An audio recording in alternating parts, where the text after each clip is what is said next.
기 25장. 주께서 시내산에서 모세에게 말씀하셨다. 너는 이스라엘 자손에게 일러라. 내가 너희에게 줄 땅으로 들어가거든 너희는 땅이 안식을 취할 수 있게 해야 한다. 6해 동안은 밭에 씨를 뿌리고 포도원을 가꾸어 열매를 거두어라. 그러나 7째 되는 해에는 땅을 쉬게 하여라. 그 해에는 땅에 씨를 뿌리지도 말고 포도원을 가꾸지도 말아라. 그 해에는 저절로 자라난 곡식도 따로 거두지 말아라. 포도나무도 가꾸지 말아라. 그 해는 땅이 쉬는 해인 까닭이다. 안식년에 땅에서 저절로 난 것으로 너희는 너희 자신과 너희의 남종 및 여종과 너희의 품꾼과 너희에게 몸붙여 사는 나그네뿐만 아니라 너희가 기르는 가축과 들짐승까지도 먹을 수 있을 것이다. 안식년에 땅이 생산해내는 것이 무엇이든 너희는 그것을 먹을 수 있다. 안식년이 7번 지나가면 49년이 지나간다. 그 다음에 7째 달 10일은 속죄일이니 너희는 전국 방방 곳곳에서 뿔 나팔을 크게 불어 온 누리에 나팔 소리가 울려 퍼지게 하여라. 50년째 되는 해는 희년이니 너희는 그 땅에 사는 모든 주민들에게 해방을 선포하여라. 이 해는 너희들 각자가 자신이 물려받은 가문의 영토를 되찾고 또 종살이를 했던 자들도 모두 자기 가족에게로 돌아갈 수 있다. 50년째 되는 해는 너희에게 희년이니 이 한 해 동안에는 밭에 씨를 뿌리지 말고 저절로 자라난 곡식이나 포도송이도 거두어 들이지 말아라. 이 해는 희년이니 너희는 한 해를 거룩하게 지내야 한다. 희년 동안에 너희는 밭에서 저절로 난 것들만 먹을 수 있다. 희년은 모두가 각자의 본래의 땅을 되찾는 해이다. 너희는 동족에게 땅을 사거나 팔 때 서로 부당한 이익을 취해서는 안 된다. 동족에게 땅을 살 때는 다음 희년까지 몇 해가 남았는지 계산하여 거기에 근거하여 사들여야 한다. 땅을 파는 사람도 희년이 돌아올 때까지 거두어 드릴 수 있는 소출의 양을 근거로 값을 매겨야 한다. 남아있는 횟수가 많으면 값을 더 많이 치르고 남아있는 횟수가 적으면 값을 적게 치러야 한다. 부당한 이익을 취하지 말아라. 너희는 하나님을 두려워할 줄 알아야 한다. 나는 너희의 주 하나님이다. 너희는 내가 세운 규례를 따르고 나의 법도를 잘 준수하여라. 그러면 그 땅에서 편히 살 수 있을 것이다. 땅은 열매를 내릴 것이고 너희는 그 땅에서 배불리 먹으며 편안히 살 수 있을 것이다. 너희는 7째 해가 돌아오면 땅에 씨도 뿌리지 않고 거두지도 않을 텐데 무얼 먹고 살까 하고 걱정할지 모른다. 나는 그 땅이 6째 해를 맞이하게 되면 3년 동안 먹고도 남을 만큼 많이 수확하도록 그 땅 위에 복을 내려줄 것이다. 8째 해가 되어 너희가 땅에 씨를 뿌릴 때 너희는 묵은 곡식을 먹을 것이고 9째 해의 수확기까지도 그 곡식을 여전히 먹을 수 있게 될 것이다. 너희는 땅을 영구히 사고 팔 수는 없다. 땅은 본디 나의 것이고 너희는 단지 내 땅에 몸붙여 사는 나그네일 뿐이기 때문이다. 그러므로 너희가 유산으로 보유하고 있는 땅은 나라한 어느 곳에 있든 그 땅을 사고 팔 때에 다시 물을 수 있는 권리를 허용해야 한다. 동족 중에 한 사람이 가난하게 되어 자신이 가진 땅의 일부를 팔면 가까운 친척이 그 땅을 다시 사줄 수 있다. 땅을 사줄 수 있는 가까운 친척이 없다면 땅을 판 사람이 형편이 좋아지면 그 땅을 다시 살 수 있다. 자신이 판 땅을 다시 살 때는 앞으로 돌아올 희년을 헤아려서 값을 치러주면 된다. 그렇게 값을 치르면 그 땅은 본래의 주인에게 돌아간다. 판 땅을 다시 살 여력이 없다면 그 땅은 희년이 돌아올 때까지 땅을 산 사람의 소유로 있다가 희년이 되면 본래의 주인에게 돌아간다. 어떤 사람이 성벽에 둘러싸인 성 안의 집을 판다면 집을 판 날부터 1년 동안은 그 집을 되살 수 있는 권리가 있다. 만 1년이 지나면 성벽에 둘러싸인 성 안의 집에 대한 소유권은 집을 산 사람과 그 자손에게 넘어간다. 희년이 되어도 그 집의 본래의 주인에게 돌아가지 않는다. 하지만 성벽으로 둘러싸여 있지 않은 시골 마을의 집은 토지와 같이 취급되어 어느 때든 본래의 주인이 되살 수 있다. 되살 능력이 없더라도 희년이 되면 본래의 주인에게 돌아간다. 레위 사람들이 사는 성읍의 집은 다른 사람에게 팔았다 할지라도 언제든지 그 집을 되살 수 있는 권리가 있다. 다시 사들이지 않더라도 희년이 되면 그 집은 본래의 주인에게 돌아간다. 레위 사람들이 살고 있는 성읍의 집은 본디 레위 사람의 유산으로 주어진 것이기 때문이다. 레위 사람들이 사는 성읍 주변의 목초지는 사고 팔 수 없다. 그것은 영원토록 레위 사람들의 소유이기 때문이다. 너희 동족 가운데 어떤 사람이 가난해져서 생계를 꾸려나갈 수 없게 되면 너희는 그 사람을 나그네나 손님처럼 너희와 함께 살 수 있도록 도와주어야 한다. 그런 사람에게서는 어떤 이익도 취하지 말아라. 너희는 하나님 두려운 줄을 알아서 너희 이웃이 너희와 함께 살아갈 수 있게 해 주어야 한다. 그런 사람에게는 이자를 받으려고 돈을 빌려 주어서도 안 되고 이득을 남기고 먹을 것을 팔아서도 안 된다.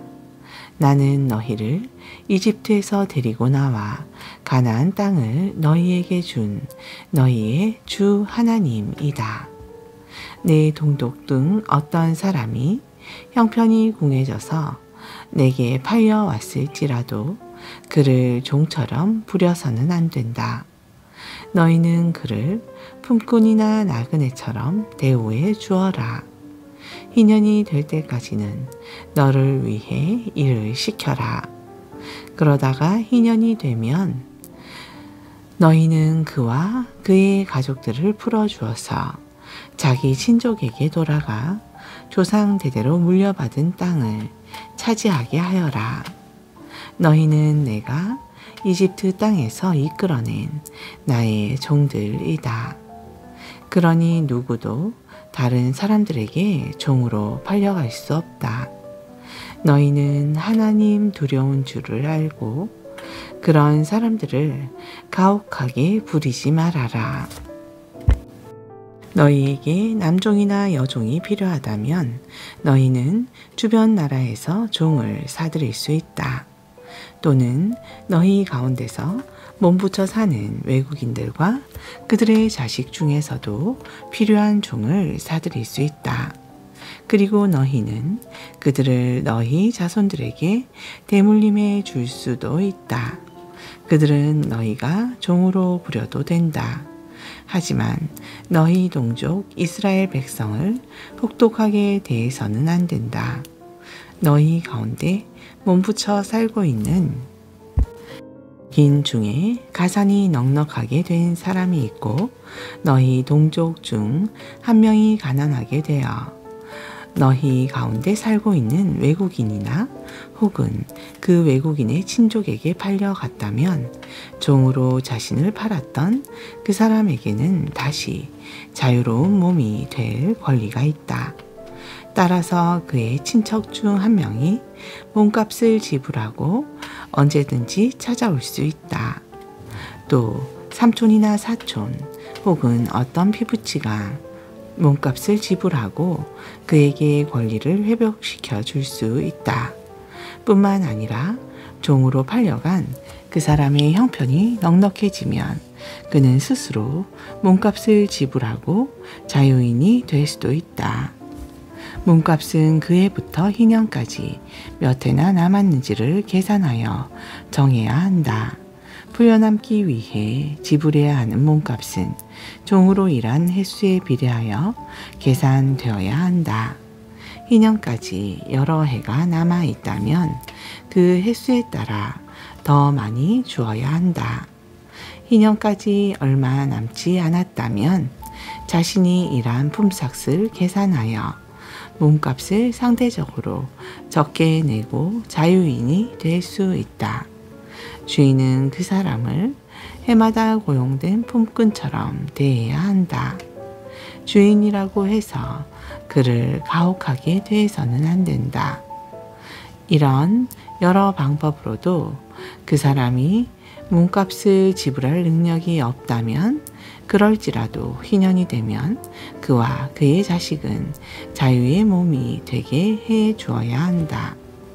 이스라엘 백성은 나의 종으로서 나에게 속하기 때문이다. 그들은 내가 이집트에서 데리고 나온 나의 종들이다. 나는 너희의 주 하나님이다. 26장 너희는 우상이나 석상을 만들지 말고 세우지 말아라. 너희가 살고 있는 땅에서 돌을 깎아 만든 우상을 세워놓고 그 앞에서 절하지 말아라. 나는 너희의 주 하나님이다. 너희는 내가 정해준 안식일을 지키고 내 성소를 소중히 돌보아라. 나는 주다. 너희는 내가 일러준 규례와 명령에 따라 살아라. 그리하면 내가 때에 따라 비를 내려주어 땅은 수확물을 낼 것이고 들판의 나무들은 풍성하게 과일을 맺을 것이다.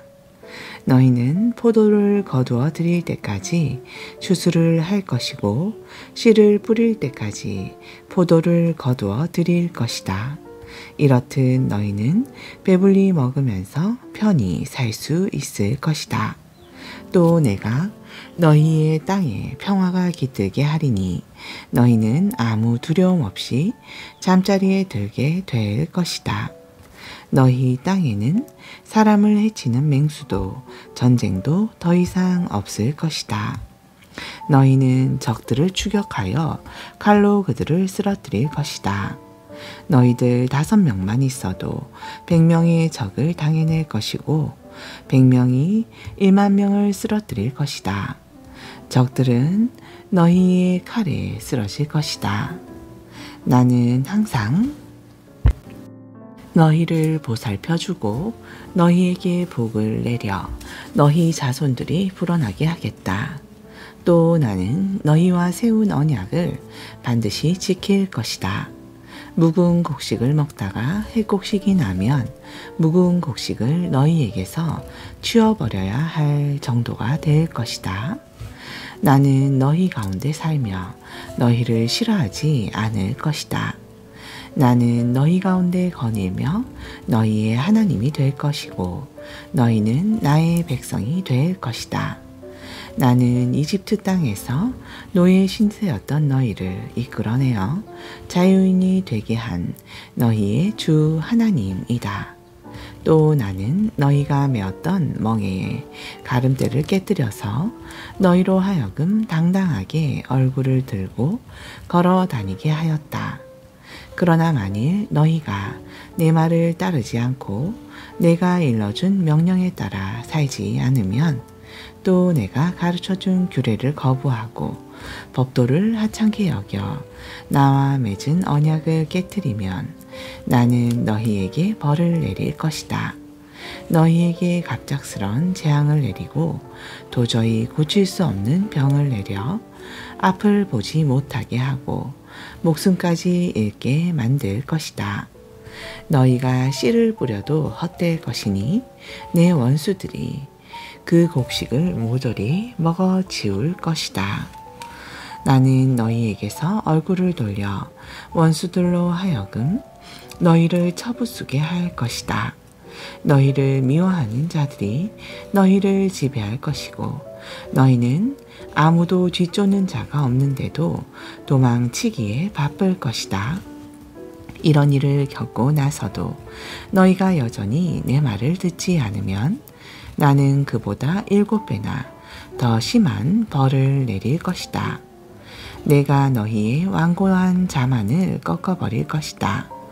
하늘은 강철 같아서 비 한 방울 내리지 않고 땅은 노쇠처럼 단단해질 것이다. 힘껏 일해도 너희에게 돌아오는 것은 아무것도 없을 것이다. 땅에서는 거둘 것이 아무것도 없고 나무는 어떤 과실도 맺지 않을 것이다. 그래도 너희가 계속해서 내 말을 따르지 않으면 나는 그보다 7배나 더한 벌을 내릴 것이다. 나는 너희가 살고 있는 곳에 들짐승을 보낼 것이고 그러면 맹수들이 너희 자식을 잡아먹고 너희 가축들을 물어 죽일 것이다. 그래서 너희는 차츰 수가 줄어들어 길거리가 황량하게 빚게 될 것이다. 이런 일을 당하고도 정신을 차리지 못하고 너희가 계속해서 나에게 등을 돌리면 나는 그보다 7배나 더한 벌로 너희를 내리칠 것이다. 내가 너희를 칼로 내리쳐서 너희가 언약을 지키지 않은 것을 응징할 것이다. 너희가 여러 성읍으로 도망을 치면 나는 너희들 사이에 전염병을 퍼뜨리고 너희를 원수들의 손에 넘겨줄 것이다. 또 너희의 식량을 바닥나게 하여 열 여인이 한 화덕에서 빵을 굽게 할 것이다. 그 여인들은 너희에게 빵을 저울에 달아 줄 것이고 너희는 그 빵을 먹어도 배가 채워지지 않을 것이다. 이런 일을 겪고도 너희가 정신을 차리지 못하고 내게 등을 돌리면 내가 너희에게 진노하여 7배나 더 가혹한 벌을 내릴 것이다. 너희는 심지어 너희가 낳은 자식들까지 잡아먹게 될 것이다. 내가 너희의 산당을 부숴버리고 향불을 피우던 제단을 깨뜨려버려 동강난 그 우상들 위에 너희의 시체를 즐비하게 쌓아놓을 것이다. 나는 너희를 가증스럽게 여길 것이다. 나는 너희의 성읍들을 폐허로 만들 것이다. 너희의 성소를 황폐하게 하고 너희가 바치는 제물을 거들떠 보지도 않을 것이다. 너희가 피어올리는 향기도 오히려 역겨워할 것이다. 내가 너희 사는 땅을 황폐하게 하리니 그곳에 사는 너희 원수들이 그 황폐한 땅을 보고 오히려 놀라게 될 것이다. 또 내가 너희를 문나라로 흩어버리고 칼을 뽑아 들고 너희를 뒤쫓아갈 것이다. 너희가 살던 땅은 황폐해지고 성읍마다 폐허더미가 될 것이다. 너희가 적들의 나라에 붙잡혀 있는 동안 황폐해진 땅은 오히려 편안히 쉬게 된 것을 기뻐할 것이다. 땅은 비로소 안식을 누리게 될 것이다. 너희가 그 땅에 살 때에는 땅이 안식년에도 쉬지 못했다. 하지만 황폐하게 버려진 기간 동안 내내 땅은 안식을 누리게 될 것이다. 너희 가운데 살아남은 자들은 적들의 땅에 끌려가서 마음 졸이며 살아가야 할 것이다. 바람에 흔들리는 나뭇잎 소리만 들어도 깜짝깜짝 놀라고 당황하며 안절부절 못하게 될 것이다. 뒤쫓는 자들이 아무도 없는데도 마치 칼을 피해 도망가듯 죽을 듯이 달리다가 고꾸라지게 될 것이다. 뒤쫓는 자들이 아무도 없는데도 너희는 칼을 피해 도망가듯 허둥대다가 자기들끼리 치고 받다가 넘어지게 될 것이다. 너희는 적들 앞에 제대로 설 수조차 없을 것이다.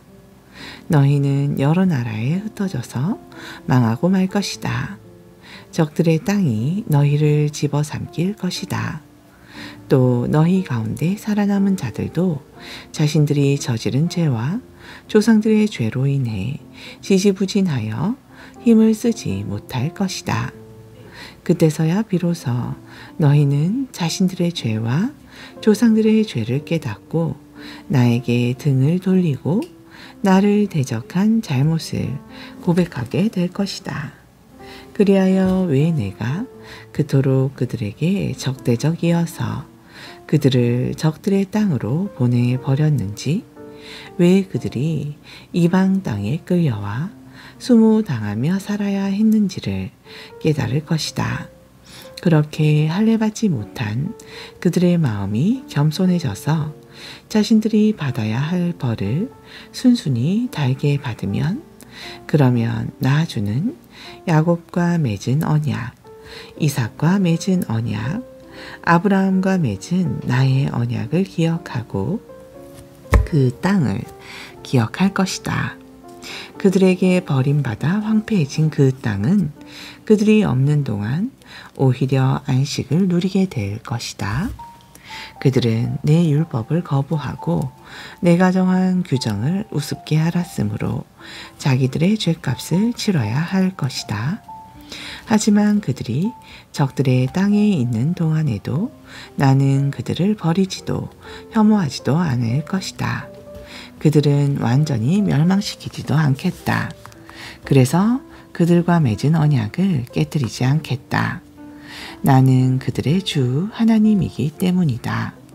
나는 그들의 하나님이 되려고 문민족들이 보는 앞에서 그들의 조상들을 이집트 땅에서 데리고 나왔다. 나는 그들의 조상과 맺은 언약을 잊지 않을 것이다. 나는 주다. 이상은 주께서 시내산에서 모세를 통하여 주님과 이스라엘 백성들 사이에 세우신 규정과 법도와 율례이다. 아멘. 약전서 마태복음 26장 36절. 예수께서 제자들을 데리고 겟세마네 동산으로 올라가셨다. 그리고 제자들에게 내가 저기에 가서 기도하고 돌아올 테니 너희는 여기에서 기다리고 있어라 하고 이르신 뒤 베드로와 세베대의 두 아들인 야고보와 요한을 따로 데리고 가셨다. 예수께서 근심과 번민에 쌓인 얼굴로 세 제자에게 말씀하셨다. 내 마음이 괴로워 죽을 지경이구나. 너희는 여기 남아서 나와 함께 깨어 있어 다오. 그런 뒤 예수께서는 홀로 좀 더 나아가 얼굴을 땅에 대고 기도하셨다. 아버지여, 만일 하실 수만 있다면 이 십자가의 잔을 제게서 거두어 주소서. 그러나 제 뜻대로 마시고 오직 아버지의 뜻대로 하옵소서. 그리고 제자들에게 돌아와 보니 제자들은 자고 있었다. 그래서 베드로에게 말씀하셨다. 너희는 이렇게 단 1시간도 나와 함께 깨어 있을 수 없단 말이냐. 깨어서 시험에 빠지지 않도록 정신 차려 기도하여라. 마음으로는 원하면서도 육신이 약하구나. 예수께서는 다시 제자들을 떠나 기도하셨다. 나의 아버지여, 이 십자가의 잔을 내가 마시지 않은 채로 지나칠 수가 없는 것이라면 오직 아버지의 뜻대로 하옵소서. 예수께서 다시 제자들에게 돌아오셨을 때 그들은 여전히 자고 있었다. 제자들은 피곤이 몰려와 잠을 떨쳐버릴 수 없었던 것이다. 예수께서는 그들을 그대로 둔 채 세 번째로 다시 나아가셔서 똑같은 기도를 하셨다. 그리고는 제자들에게 오셔서 말씀하셨다. 너희가 아직도 자고 있느냐? 그렇게도 피곤하더란 말이냐? 하지만 때가 왔다. 인자는 악한 자들의 손에 넘겨지게 될 것이다. 일어나 가자. 보라. 나를 넘겨줄 자가 이미 가까이에 와 있다. 예수의 말씀이 채 끝나기도 전에 12 제자 가운데 하나인 가룟 유다가 대제사장들과 유대의 지도자들이 보낸 많은 군사들과 함께 왔다. 그들은 모두 칼과 몽둥이를 들고 있었다. 가룟 유다는 군사들에게 자기가 입을 맞출 사람이 바로 예수이니 그를 체포하라고 미리 말해 두었다. 그래서 가룟 유다는 곧바로 예수께 다가가서 선생님 안녕하십니까 하고 단정하게 껴안고 입을 맞추었다. 예수께서 말씀하시길 친구여 어서 내가 할 일을 하여라 하시자 군사들이 우르르 달려들어 예수를 붙잡았다. 바로 그때 예수와 함께 있던 사람 하나가 대제사장의 종의 귀를 칼로 3개 내리쳤다. 그러자 예수께서 그에게 말씀하셨다. 내 칼을 칼집에 도로 꽂으라. 칼을 쓰는 사람은 칼로 망한다. 너희는 내가 내 아버지께 요청하기만 하면 12군단도 넘는 천사들을 당장 보내실 수 있다는 것을 모르느냐. 그러나 내가 그렇게 한다면 이런 일이 일어나리라고 예언한 성경 말씀이 어떻게 이루어지겠느냐. 그리고 예수께서 군사들을 향해 이렇게 말씀하셨다. 내가 위험한 강도라도 된단 말이요. 어찌하여 칼과 몽둥이를 들고 내게로 왔소. 내가 날마다 성전에서 당신들을 가르칠 때는 나를 그냥 내버려 두지 않았소. 그러나 일이 이렇게 된 것은 성경에 기록된 예언자들의 말씀을 이루려는 것이요. 예수께서 이 말씀을 하시는 동안 제자들은 뿔뿔이 달아나 버렸다. 군사들은 붙잡은 예수를 끌고 대제사장 가야바의 집으로 갔다. 거기에는 율법 교사들과 유대 지도자들이 이미 모여 있었다. 한편 멀찍이 떨어져서 예수를 뒤따라간 베드로는 대제사장의 집 안뜰에까지 들어가 하인들 사이에 끼어앉아 사태를 지켜보고 있었다. 대제사장들과 모든 공회 의원들은 예수를 사형에 처하려고 거짓 증거를 찾고 있었다. 많은 사람들이 거짓 증언을 해댔지만 이렇다 할 만한 것을 찾을 수 없었다. 그런데 마침내 2 사람이 앞으로 나서서 말했다. 이 사람은 자신이 하나님의 성전을 헐었다가 사흘 만에 다시 세울 수 있다고 했습니다. 그러자 대제사장이 자리에서 일어나 예수께 물었다. 그대가 정말 그런 말을 했는가? 이 사람들이 그대에게 불리한 증언을 하고 있는데도 왜 아무런 답변을 하지 않는 것이오? 그래도 예수께서는 여전히 침묵만 지키고 계셨다. 대제사장이 다시 예수께 다그치듯 물었다. 살아계신 하나님의 이름으로 그대에게 묻는다. 그대가 정녕 하나님의 아들 그리스도인가? 예수께서 대답하셨다. 당신이 스스로 말하였소. 내가 분명히 말해 두겠소. 장차 당신들은 인자가 전능하신 하나님의 오른편에 앉아 있는 것과 하늘 구름을 타고 이 땅에 임하는 것을 보게 될 것이요. 그러자 대제사장 가야바는 자기 옷을 찢으며 큰 소리로 말하였다. 보시오, 이 자가 하나님을 모독하였소. 이제 무슨 증거가 더 필요하겠소? 여러분 모두는 방금 이 자가 말하는 것을 분명히 듣지 않았소. 자, 여러분의 생각은 어떠하오? 그러자 사람들은 일제히 아우성쳤다. 사형이요. 그 자를 사형에 처해야 하오. 사람들은 예수의 얼굴에 침을 뱉고 손으로 때리고 손바닥으로 뺨을 때리면서 조롱하였다. 자, 알아맞혀 보시지. 그리스도 양반, 당신을 때린 사람이 누구지? 그동안 베드로는 대제사장 집 안뜰의 바깥쪽에 앉아 있었다. 그때 여종 하나가 베드로에게 다가와서 물었다. 당신도 저 갈릴리 사람 예수와 같이 다니지 않았던가요? 그러자 베드로는 화를 내며 큰 소리로 부인하였다. 도대체 무슨 소리를 하는지 모르겠군. 잠시 후 베드로가 대문 있는 데로 가자 다른 여종이 그를 알아보고는 옆에 있던 사람들에게 말하였다. 이 사람도 분명 나사렛 예수와 같이 다니던 사람이에요. 그러자 베드로는 다시 한번 부인하고 이번에는 맹세까지 하면서 다짐했다. 지금 무슨 소리를 하는 거요? 나는 그 사람을 전혀 알지 못해요. 그러나 잠시 후 거기 서 있던 또 다른 사람들이 베드로에게 다가와서 말했다. 당신도 저 사람과 한패인 것이 분명하오. 말투만 들어보아도 알 수 있어. 그러자 베드로는 저주하고 맹세하면서 부인하였다.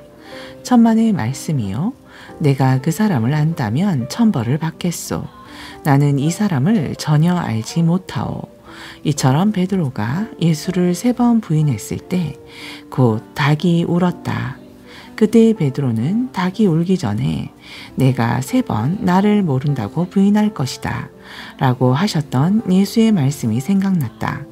그래서 베드로는 밖으로 뛰어나가서 엉엉 울며 크게 통곡하였다.